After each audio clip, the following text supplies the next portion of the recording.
The Word of God is alive and powerful, sharper than any two-edged sword, piercing even to the dividing asunder of the soul and spirit, and of the joints and the marrow, and is a critic of the thoughts and intents of the heart.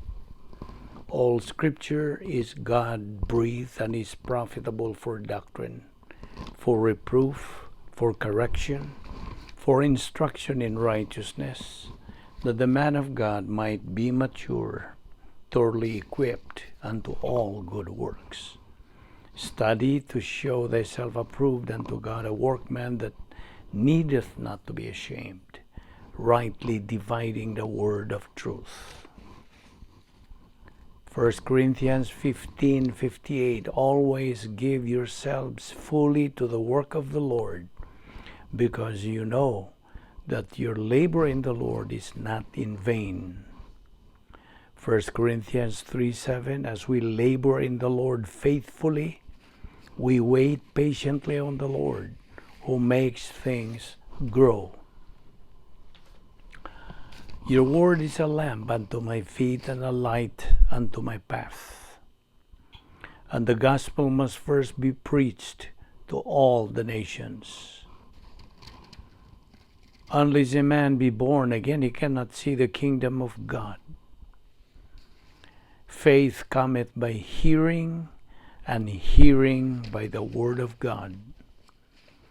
Amos 8:11 says, behold, the days come, saith the Lord God, that I will send a famine in the land, not a famine of bread, nor a thirst for water, but of hearing the words of the Lord.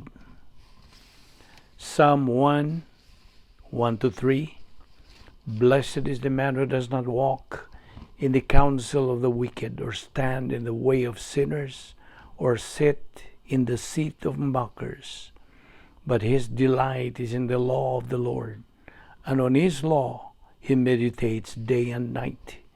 He is like a tree planted by streams of water, which yields its fruit in season, and whose leaf does not wither. Whatever he does prospers. Romans 1:16-17, for I am not ashamed of the gospel of Christ, for it is the power of God unto salvation to every one that believeth, to the Jew first, and also to the Greek. For therein is the righteousness of God revealed from faith to faith, as it is written, the just shall live by faith. The harvest truly is plenteous, but the laborers are few. Pray ye therefore the Lord of the harvest, that he will send forth laborers into his harvest. And let us not be weary in well-doing, for in due season we shall reap, if we faint not. 2 Timothy 4:2-4, preach the word, be ready in season and out of season, reprove, rebuke, exhort with great patience and instruction. For the time will come when they will not endure sound doctrine, but wanting to have their ears tickled, they will accumulate for themselves teachers in accordance to their own desires, and will turn away their ears from the truth, and will turn aside to myths. Proverbs 3:1, my son, do not forget my teaching, but let your heart keep my commandments. Verse 2, for length of days and years of life and peace they will add to you. Luke 11:28, how happy are those who hear the word of God and obey it. Sa dili pa kita magapadayon, sa atong pagtuon sa pulong sa Dios ni ining adlaw, gikinahanglan nimo ang imong pagsugid sa imong mga sala nga nabuhat ni ining adlaw. Kini mahimo lamang babag sa atong pagabuhaton nga pagtuon sa pulong sa Dios. Kay kini gikinahanglan nga ato kining i-flushed out. Gikinahanglan wadon kini sa di pa kita magsugod sa atong pagtuon sa pulong sa Dios.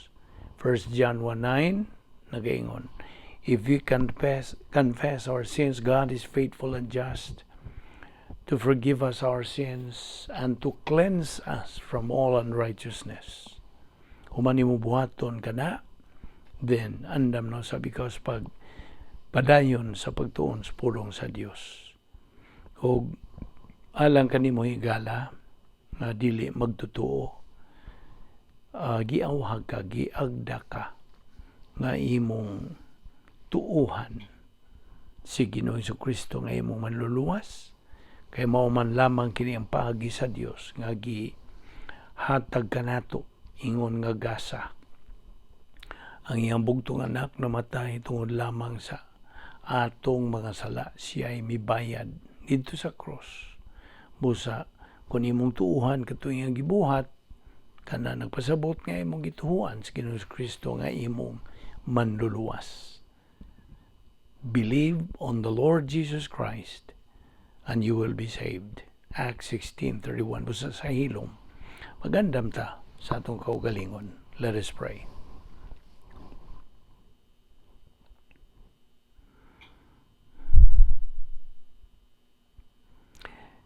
Ama na mga Diyos, nagpasalamat kami kanimo ni ining lain sa mga adlaw nga imong gigahin kanamo o imo pa kami giatagan og lugway sa among kinabuhi.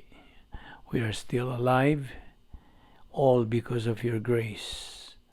Tungod sa imong gugma, kaluoy o imong kortesiya.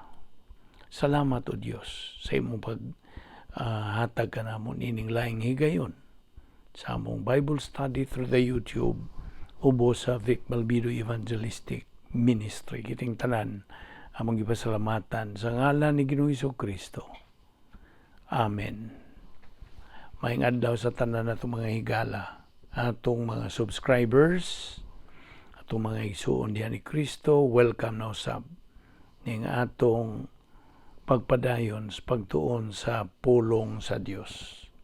Nining adlaw gipa dangat kita sa Dios. Kini gumikan sa iyang grasya lamang. Okay, niya pa kita magadupot ng atong tunanan nga giuduhan og the real keys of success in life. Matuod nga mga yawi alang sa kalampusan sa atong kinabuhi. Og ato namang hisgutan ang daghan nga mga punto dinhi, points of doctrine, o di na lang tamusugod sa uno kay mura o taon na natong gibalik-balik kini. Dito makita mo honong kagahapon sa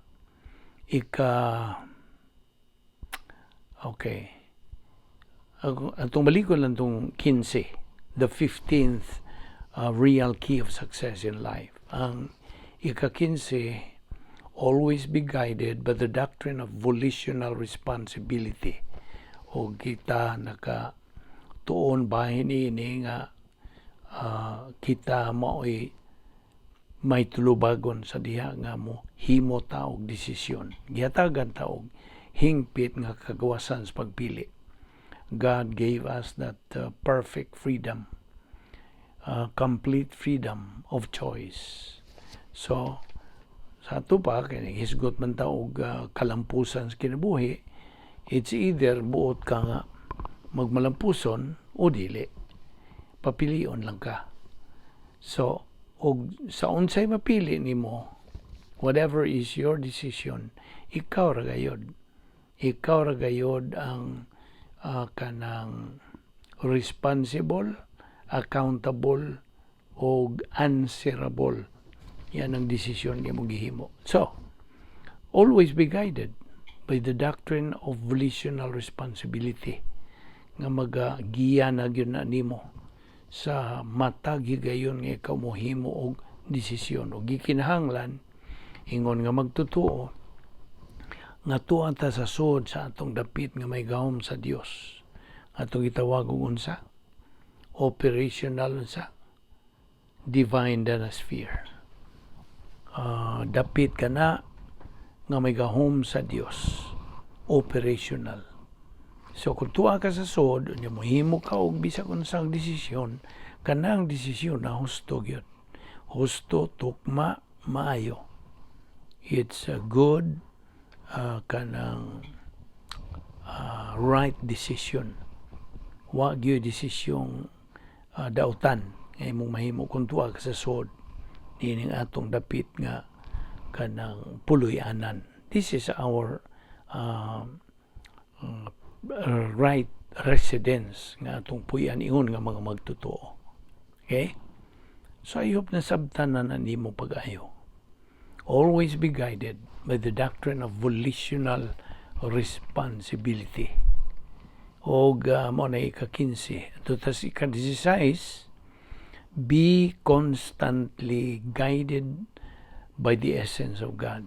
Kung atong magi-bat-bat kanimo, atong gipahinomdom nimo ang napo kanang unang mga kinaiya sa Dios. Okay? O agi-review gyapon, God possesses sovereignty, righteousness, justice, love, eternal life, omnipotence, omniscience, omnipresence, immutability o veracity. Mao ni ang attribute sa Dios. So be constantly guided. Kanunay kang kanang gigiyahan sa mga kinaiya sa Dios. Kay sa diha nga nasilsil na nimo kining pag-ila sa mga kinaiya sa Dios din, naagyoy epekto niya ng positibo nga murag managana ka nagbuhat nga masipyat. You see, you know what I mean?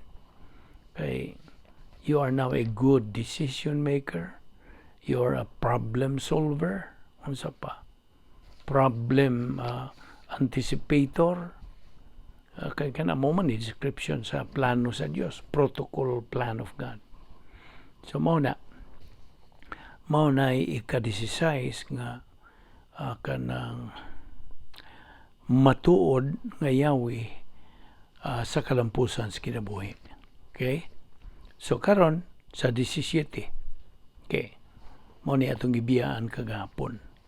The 17th. Una ta mo tukbil niya na mga puntos doktrina nga akong supot diha kanimo agig pahinumdum nimo nga niadtong higayon nga kita naluwas at that moment of salvation.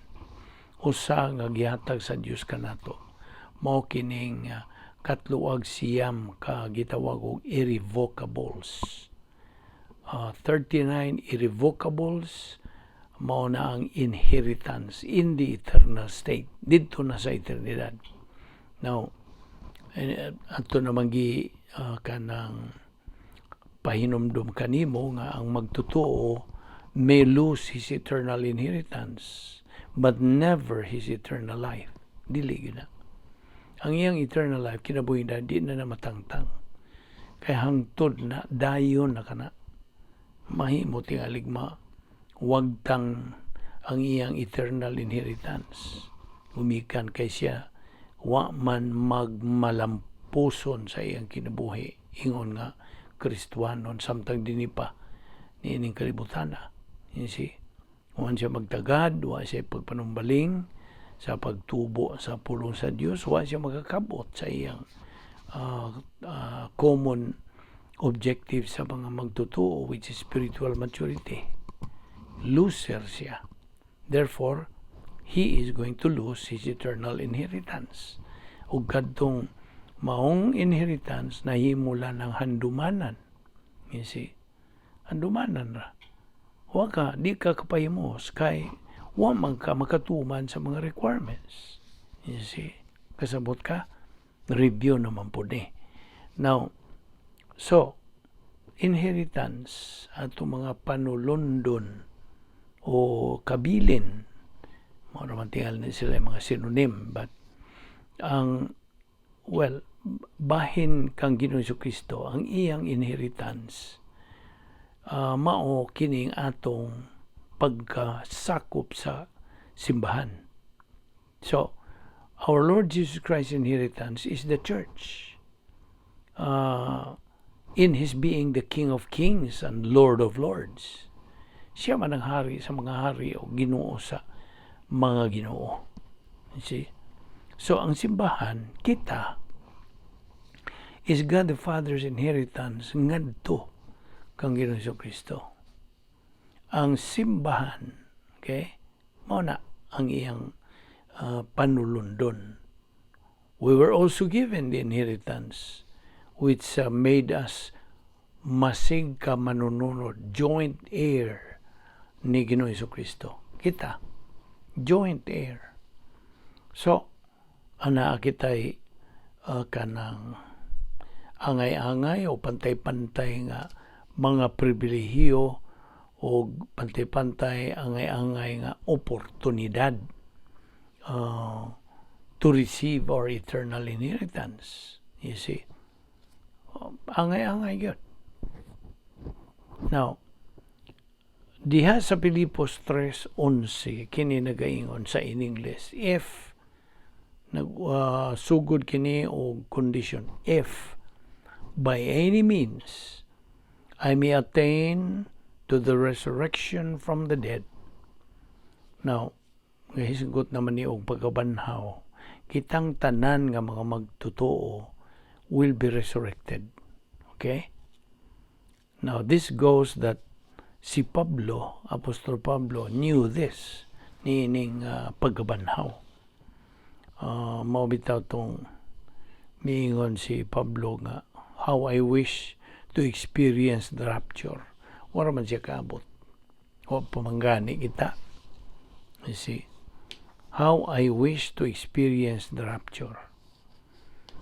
Buot yun ta siya nga makaabot pa. Okay? So, kanang maong versikulo, Philippians 3:11, naghisgot po na og attain, katantao, or arrive at a particular state. Now, unsa may gisgutan bahin ini? What is being talked about here? Well, kining maong bersikulo nagpakita kanato nga how we wish we can attain this experience. Actually, this means ex-anastasis. Now, kining ex-anastasis, Grigong pulong niya, ex gikan ni sa original nga ek, ek, ek. Nagpasamot kini og out, gawas, ex-anastasis. Buot pasabot ni to come back to life.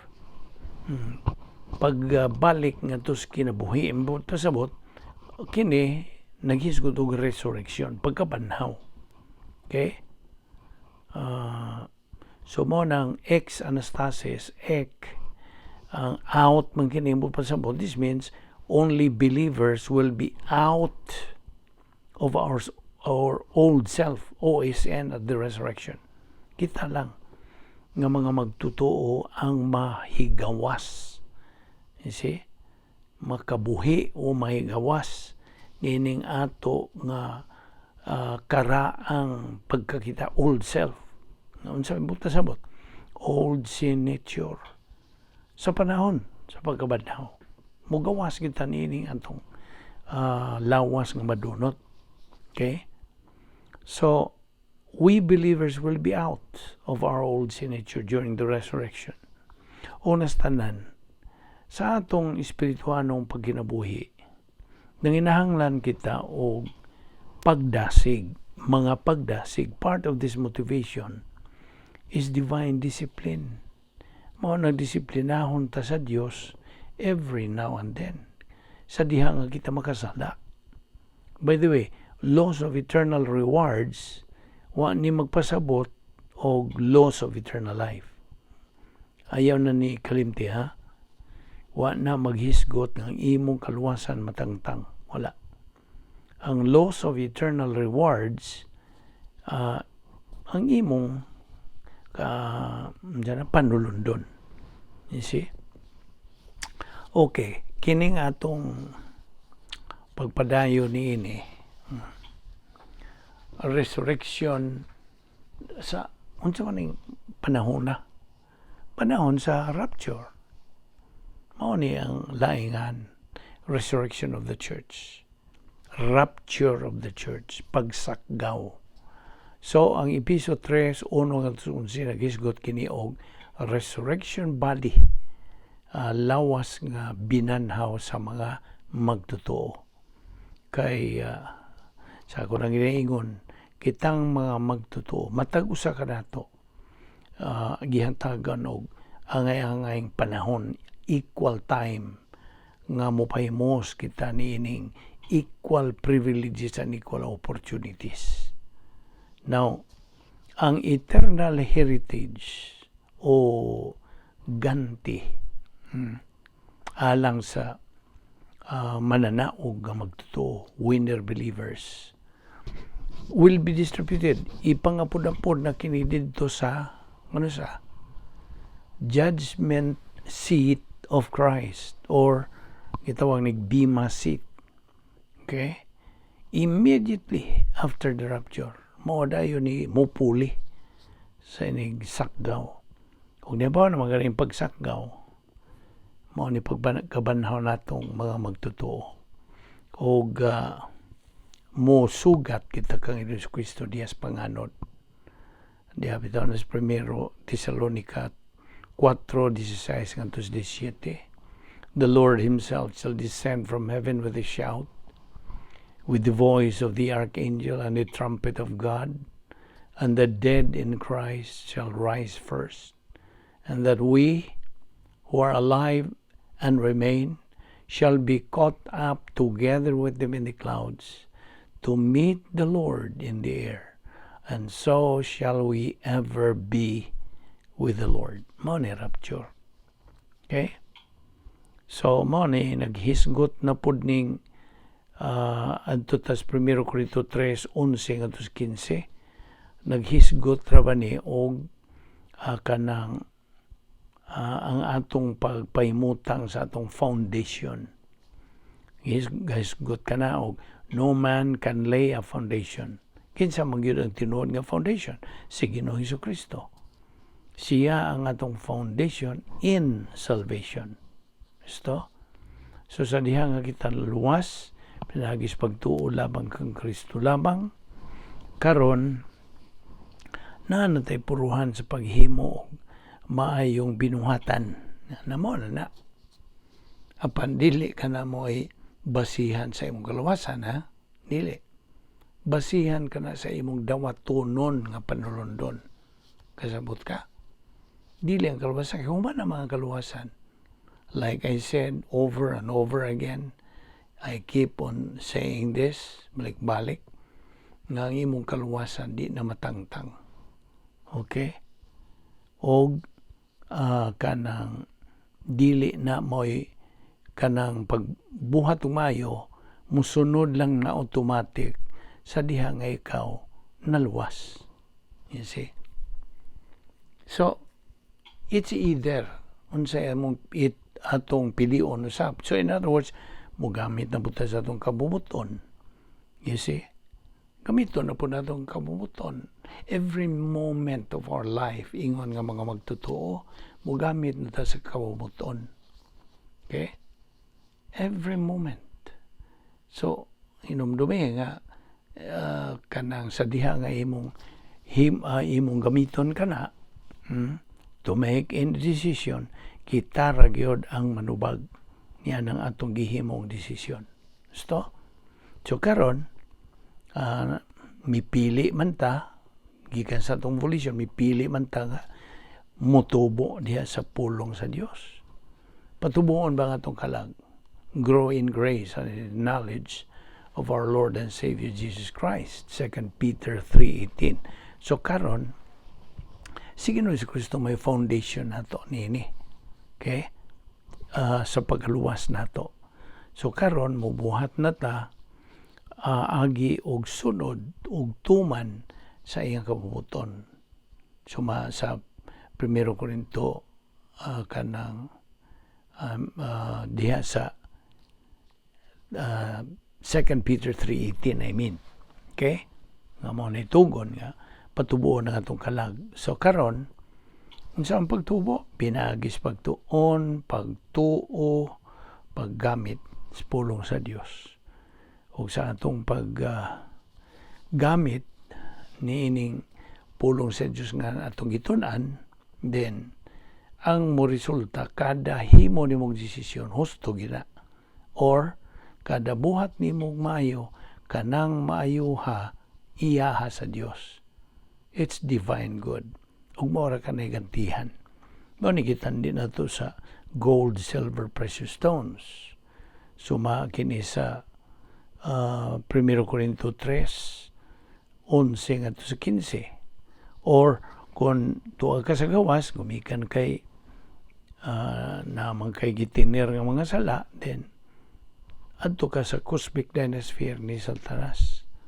Ug samtang mohimo ka og desisyon o mohimo ka bisag unsang mayang binuhatan, kadto nahog og human good. Tandi ka na sa wood, hay, stubble, kahoy, kugon, dagami. Or mo na tawag human good nga dili magantihan kay masunog man.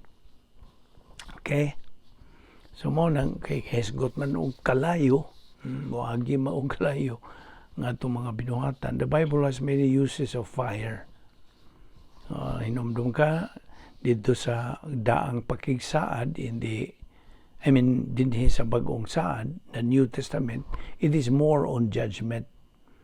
Fire also refers to suffering, pagantos.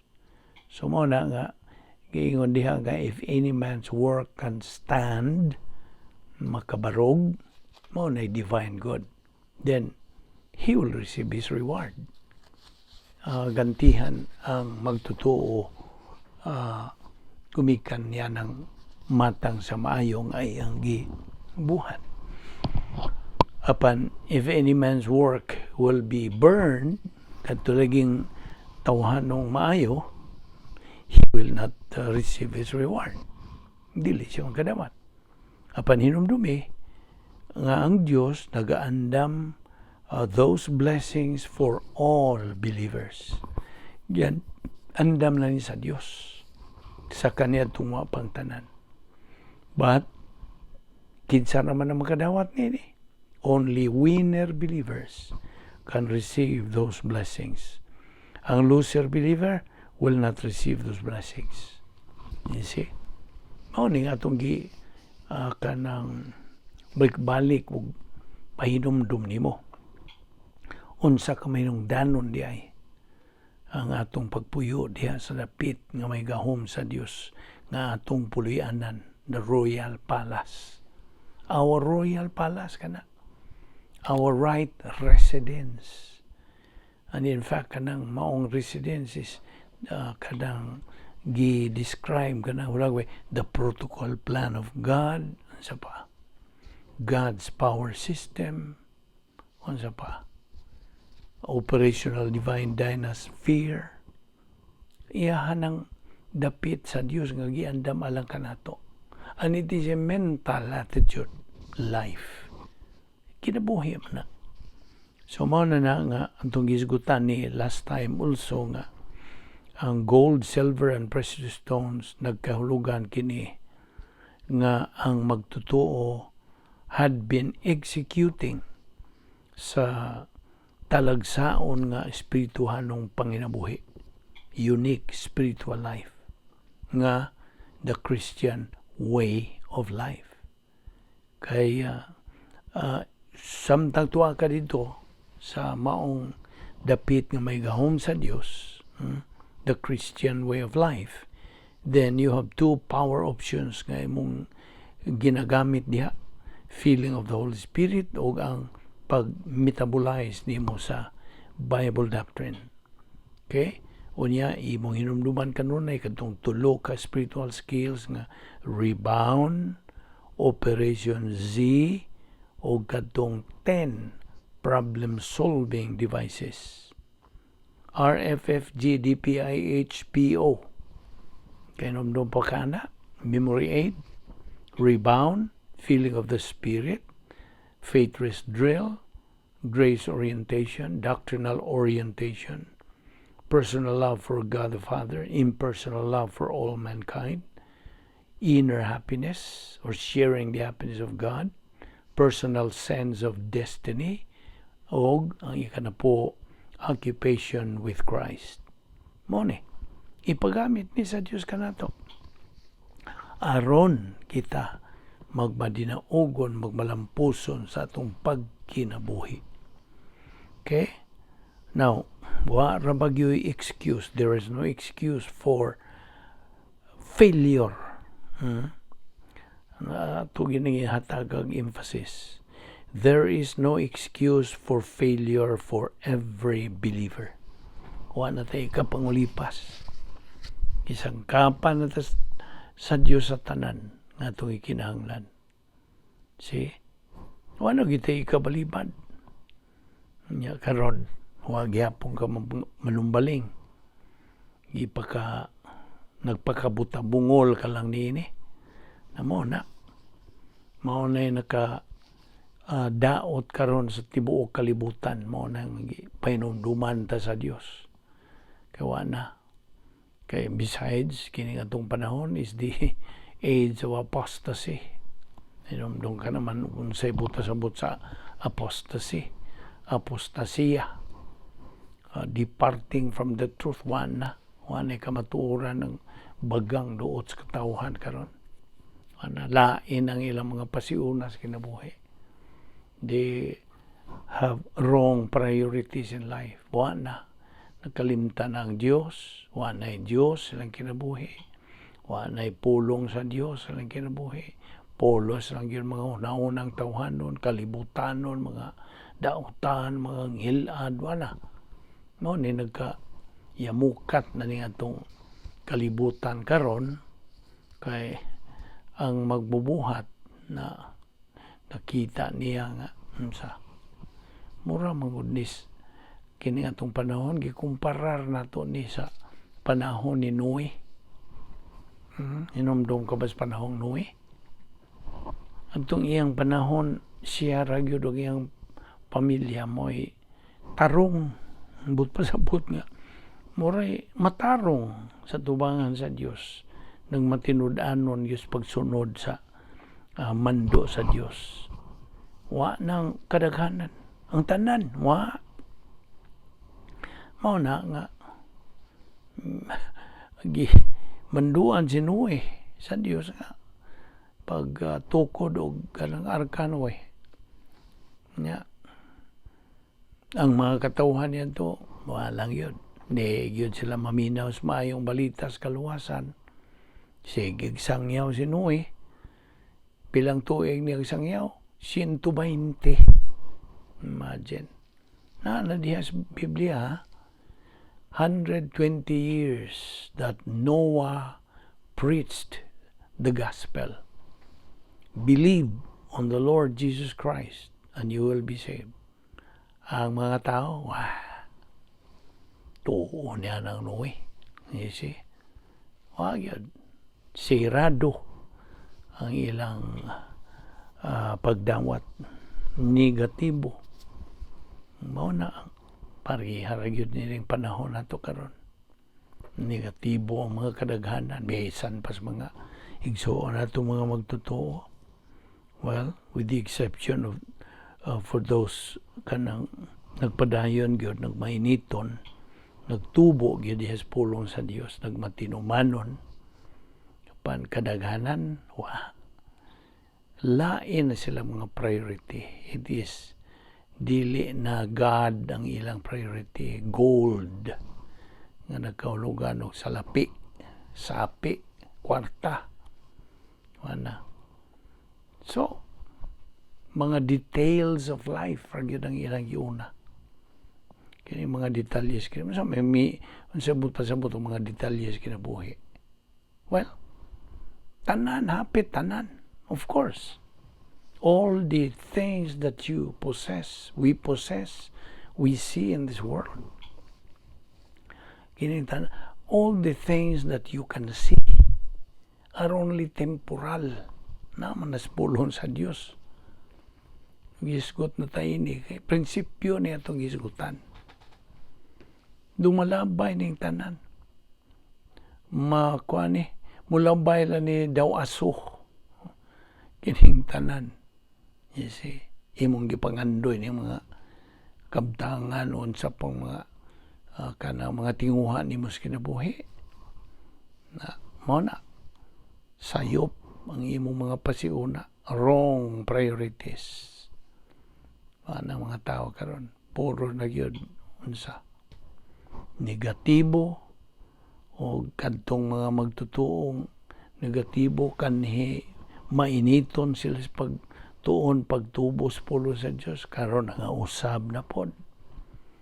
Kay nga unsa gipangbabagan man sila. Wa man sila magmalahutayon. Naglingi-lingi pa man sila. Ninomdom baka sa ninomdom baka sa Sodom man Gomora. Nga kadtong mi lingi unsa nahimong asin. Nahimo ka ng istorya. So mo na karong panahon na pahinumduman sa Dios kitang mga sakop sa kaliwatan sa tao. See, apan pasalay sa Dios nga iyag yung panalibdan ng mga magtutuong pivot ni kalibutan na. Pivot. Kaligunan. You see. Mga nga karon ipahinumduman sa Dios. O ang mga tao karuan na nangatarantar na. O umban nakaamugo na ipipila, nakaamugo. Usab na sila, balik sila sa kanin nilang gugma. The first love nila is unsa? Ang Diyos o ang iyang pulong. Kay na-reverse man sila. Ngagi kanang kadaghan ng mga evangelicals nagisigot nini o backsliding pero what na mo gamit yan. Ang ato is reversionism. Reverse. Gikan sa pulong reverse. Pasabot ang reverse. Balik. Atras. Okay? So mo na nag-reverse mo sila, atras mo sila, imbes mo unsa. Mo advance. Mo sibog sa unahan. Wala. So makita nimo ang mensahe sa Dios karon. Og ikaw nga nagmatinudanon sa pagtuon, pagtubo sa pulong sa Dios, then sa diha nga ikaw nagpuyo diha sa imong dapit nga may gahom sa Dios, operational divine danosphere, ang imo ra yung ma-produce nga maayong buhat divine good. Diyos nun nga mga maayong binuhatan. Nagitandi ka nagunsa. Pilak, bulawan o mahalong mga bato. Dili na masunog. Apan kung ikaw ka ng negatibo, wa magtubo, tuwa ka sa cosmic dinosphere ni Satanas, then kung muhimo na kag-desisyon o muhimo ka bag maayong binuhatan ka na gitandi o kahoy kugon dagami nga nagpasabot nga ang maong magtutuong nagbuhat niya na had disregarded to execute the Christian way of life sa iyang kinabuhi. Wa man siya magtuman. Kaya sa man pagtuman, wa siya pulong sa Diyos, wa siya magtubo. So, imbes spiritual skills ang iyang kanang nakatunan o gigamit, arrogance complex or arrogance skills na iyang gigamit. Unsa man to? Self-justification, self-deception, o self-absorption.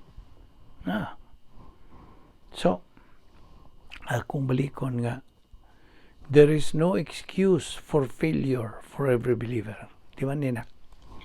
Wa na tayo ikapangulipas. Kaya na tanan gi sangkap sa Dios. O magkampay mos. Kaya negatibo lagi ka. You see? So, We can either be winner believers or loser believers. So, nagyatag sa Dios, nag-unag yun sa 10 problem-solving devices. Sa may nag-unag yun, rebound. Naigahom niya na.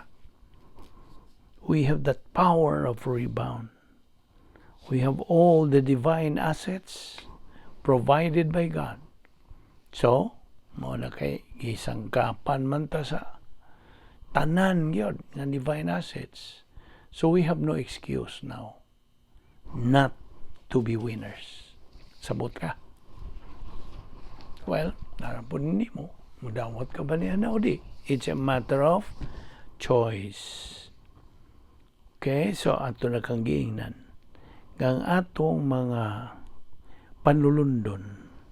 Manula na itong gabitong Visayan, no? Panlulun, inheritance. Our inheritance, gideposito kini in an escrow. Okay? Dito sa langit. Waiting for us, naghuwat ni nato nga kita makatuman sa tanan nga mga panginahanglan, requirements to receive our inheritance. So, kung mapakyas ta sa pagtuman, mo tayo kung gingon nimo nga ang inheritance only becomes a handumanan, memorial of loss of inheritance, of blessings. So, let us go back to rewind gamay. Whatever suffering we have in life, unsa magaling mga pag-antos o suliran sa itong kinabuhi o karnal ta yan ang kanang atubang nato niya ng maong suffering, then kita gidisiplina sa Dios. We are disciplined. Gikastigo ta. Kana bang sakita o kanang pag-antusan nimo, suffering, that is discipline. Apan kung kita spiritual, any suffering we have is unsa? Panalangin. Blessing. Kasabot ka? Remember, it's not because of sin that we are punished. Dili. We are punished because we failed na pakyas kita sa pagtuman sa mando sa Dios. So, ato ni padayon ugma. Dinyo na kita munong. Ayaw sipyat sa sunod nini. Ayaw pakyasa ang pagsubay ni mo nini. Magampo ta. Balaan na mo nga Diyos, nagapasalamat kami kanimo sa imong pagkamatinumanon, sa imong mga saan, sa imong tanan nga gisangkap kanamo Diyos, o nga wala kulang. Wala na kami kapangulipas. Musa, ini ang mong pagtuon ni hinaot nga kinimo. Tuhop gyud sa among galamhan, sa among kalag. Nga unsa kabililhon sa imong mga pulong. Kabililhon kami nung danon. Ini nga mong gibuhat nga pagtuon sa imong pulong adlaw-adlaw. Nagampo kami o Diyos nga kinimay mong panalangin sa among kinabuhi. Salamat nini nga among Bible study pinagi sa YouTube under the Balbido Evangelistic Ministry. Dada kami pagbalik ugma dinhi aron kami magpadayon sa among spiritual momentum. Kining tanan namong ipasalamatan sa ngalan ni Ginoong Hesukristo. Amen.